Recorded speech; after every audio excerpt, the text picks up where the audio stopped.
So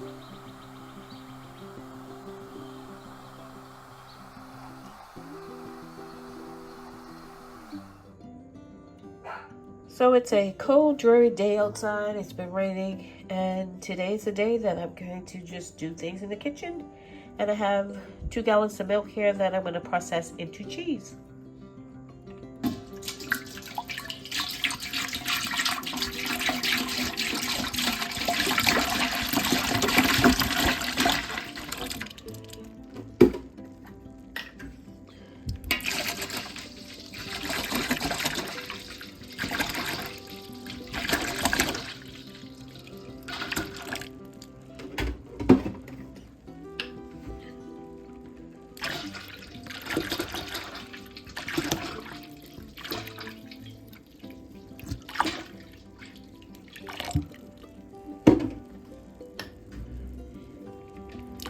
And number 4.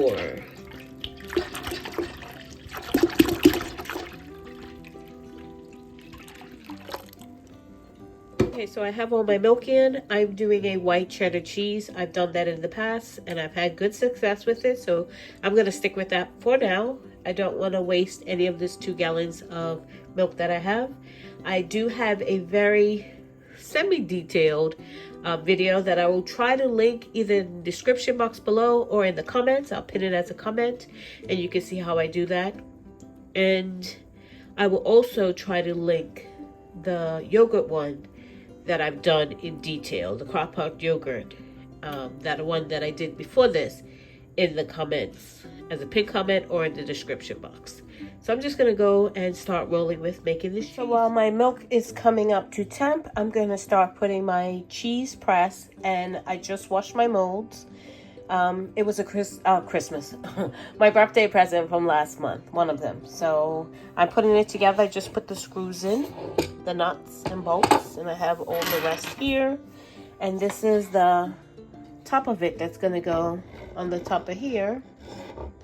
I can do this one-handed and screws down. This is a lot safer than what I was doing before, if you look at my video, which I'll try to remember to link somewhere here. But I'm going to use it a little different because this is wood and I don't want it to warp or anything like that from the whey that's going to be coming off the cheese. So I'm going to use just a pan. I'm going to put it across whey so it's stable, because it won't, or will it fit this way? It might just, oh, okay, it does fit that way. So that's even better. Okay, so I'll put it this way. No pun intended. And I'll set my cheese molds in. So there are my 2 cheese molds. And I'm not even going to dry them, because it's going to be wet from the whey anyway. And then I'm just going to put this on and screw it down and put my weights on top. And this is a lot more sturdier than what I was trying last time. I had a mold, but I didn't have a cheese press. Now I have both, so it's going to be a lot safer, a lot sturdier. Okay, so I've got my wing nuts on, and I have these little, I don't know what to call them, that goes on top of here. Does anybody know what the purpose of these are? They're on the bottom too.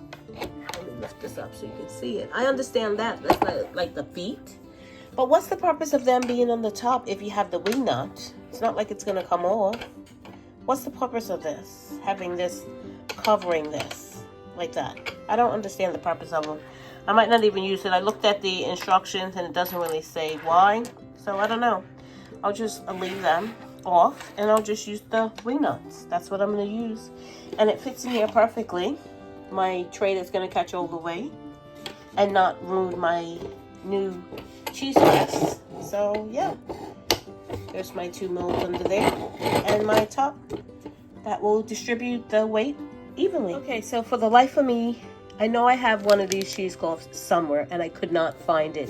So I ordered another one when I got the cheese press, and I'm going to cut this up to fit the mold so I can get the cheese in there. And I'm going to wash them, sort of, more like boil them in some steep. I'm gonna steep them in some hot water just to sanitize them. That's what I'm gonna do with my unbleached pure cotton cheesecloth. Okay, so I brought my milk up to temp, and while it's just hanging out for a moment, I'm gonna mix my rennet, and I'm using animal rennet, and it's a half a teaspoon to 2 gallons. I have exactly 2 gallons that what I'm using. And as you can see, you need to mix it fairly quickly. It says 45 minutes. You need to use it by, and I am using some filtered water. I'm trying to do this one-handed, so I'm going to measure out so I can see it. 1/4 cup of filtered water. You can see that. Will it focus? There it goes. Okay, gotta do a little bit more. And I'm sure I can't do this part one-handed, so I'll be right back. Okay, so I have my rennet. And goes my rennet, and I'm just gonna mix it in the same spoon. It's the way I've done it the last times I've done this, and I haven't had any problems. Okay, so now that that is mixed, and I did boil they're cooling now. I boiled my cheesecloth, and I did wash them because they were new out of the package. I washed them with a little bit of mild Castile soap, unscented, and I washed them and I rinsed them really, really good before I boiled them, and now I'm just letting them cool so I can use them. So I'm going to add this to my milk. So here's my pot of milk, and I just want to show you. This is my, if it will focus, my cheese thermometer, and then I have this digital one which I bought, and as you can see, that one's reading 88, so about 2 degrees higher than where I should have it. It said to get it up to 86, but this is reading over 90. So which one do you go by? Okay, so in goes my rennet water mixture, and I'm going to stir it in thoroughly. Make sure I stir it in.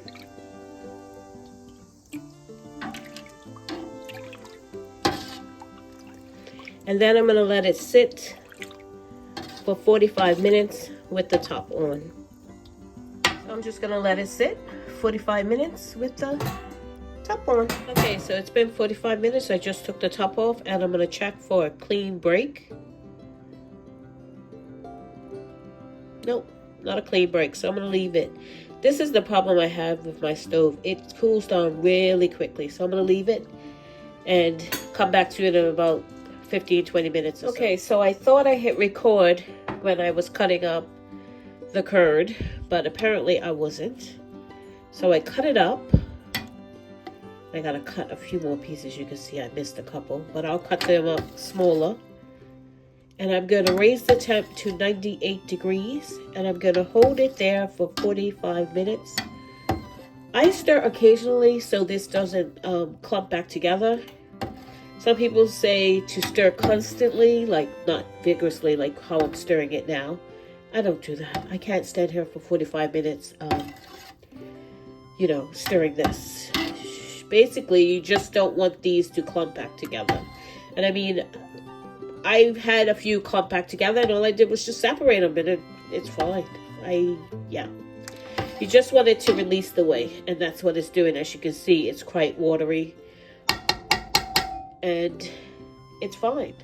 So I'm just going to get in here with my knife that I used to cut the whey and cut down these bigger pieces. And I'm going to do that for a few minutes, and then I'm going to bring it to 98 degrees and hold it there for 45 minutes. So my stove has a safety feature that it cools off quite quickly. It's a glass top. So for me to hold this to 98 degrees for 45 minutes with the stove off, I have to use basically a hot water bath. And that's what I'm doing. I'm going to fill up my sink with hot water. I'm going to put the stock pot down in here, and that worked for me the last couple of times I made cheese, and it works great because I'm using my biggest stock pot. I would normally do like a double water bath, but the first time I did that, but every other time, because I've been using 2 pounds of milk, that it doesn't work that way. So yeah, I'm going to do it in my sink. Okay, so it's in the sink with hot water, and I'm going to cover it. That's going to help me keep keep it at temp, and I'll just periodically come back and stir it. But as you can see, it's releasing a lot of its whey already, and that's what you want. You want it to release that whey. Okay, so I strained out all the whey. This is about a 13 and a half cup bowl, and then I have about, I think this is a 5-quart stock pot that I have, and it's probably about 2/3 full. And here are the curds. As you can see, they are still weeping a lot of whey. I might strain this a little bit more. And I've got my molds lined. Both of them are lined. You can see it's kind of damp. It's a bit damp because they were washed and boiled. Okay, so I strained it a little bit more, and now I'm gonna add the salt. This is about 2 teaspoons that I'm putting in this 2 gallons of milk. Well, yeah, now that I've turned it into cheese curds, I'm just gonna mix it in here, and then I'm gonna separate it into these 2 molds, which looks like a lot. This looks like a lot.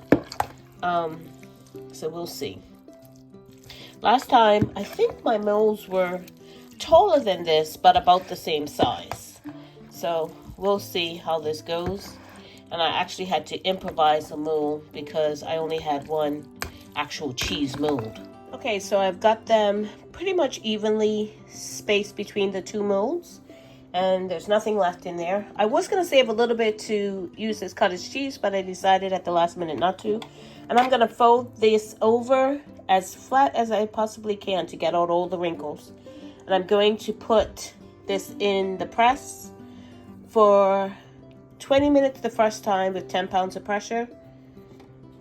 60 minutes the second time with 20 pounds of pressure. And then I'm going to do it overnight with 35 pounds of pressure. And that goes overnight. So I'm going to fold this as flat as I could possibly get it. Okay, so that's as flat as I could possibly get it. And apparently, when you make it really flat as possible, it translates into a smoother surface of your cheese because you're not going to have any wrinkles in your cheese. So I'm going to put the followers in, and I'm going to put it into the press. Okay, so I snugged on my butterfly clips or nuts, whatever they are, and you can already see the whey is coming out. And I've got my 10 pounds on the top of it, and I'm gonna leave this for 20 minutes. Okay, so now I've got my 20 pounds of pressure on. I did have to adjust these down because the whey was being pushed out and the molds were compressing down. So I've got my 20 pounds weight on, and it will be an hour at this weight. So it's been an hour, and this is how much whey has come off of them. And it's time for me to, I'm going to pour the whey off and flip them and put them back into my press.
Okay, so I've turned my cheese over and I've put it back in the mold, and I've decided not to put all the cheesecloth pieces over it. I've just put in one piece or one side that will cover the whole top of the cheesecloth of the cheese, and then I'm going to put the follower on.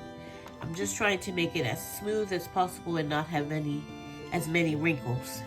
So just putting one over and pulling my follower, and then I'm putting it back into the mold.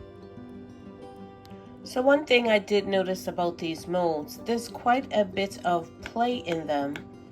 Probably like an inch or two even. From my other mold, which was quite snug. The follower was quite snug against the mold itself. So I've noticed that right in this area here, when I flipped them over, there was a little bit of cheese starting to come up on the side and form a ridge. So I don't know what to do about that. I don't have another follower that I can use, but that's what's happening when the cheese is being pressed. There's a little bit of cheese being pushed up along the side of this mold. Okay, so I put my molds back into the press. I put my required weights on with my improvised Dutch oven on the top. So that is 35 pounds of pressure, and I'll leave that overnight. So it is the next morning, and this is what they look like. I've taken the cheesecloth off the tops, and you see what I mean about that pinching the side. See how that's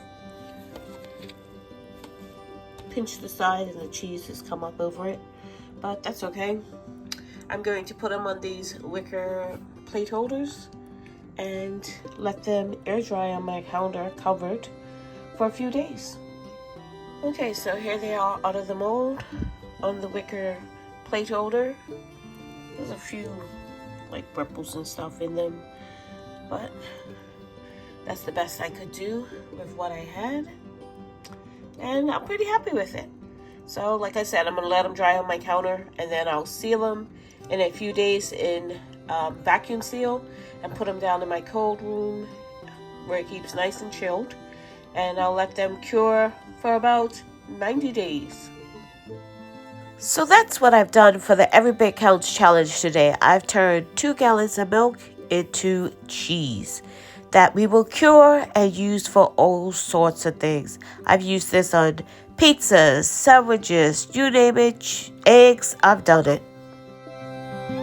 So I just wanted to show you some of the things we've been doing for the Every Bit Counts challenge to use up the things we are bringing out of our garden, whether it be onions and peppers and tomatoes and blueberries, whatever it may be coming out of our garden, how we're preserving it, how we're eating it. This is just some of the things we have gotten out of our gardens and worked it into meals and preserving things for future use that we will store in our pantry or in our fridge and freezers.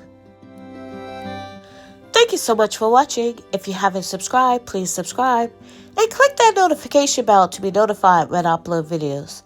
God bless, and remember, stay safe and keep prepping.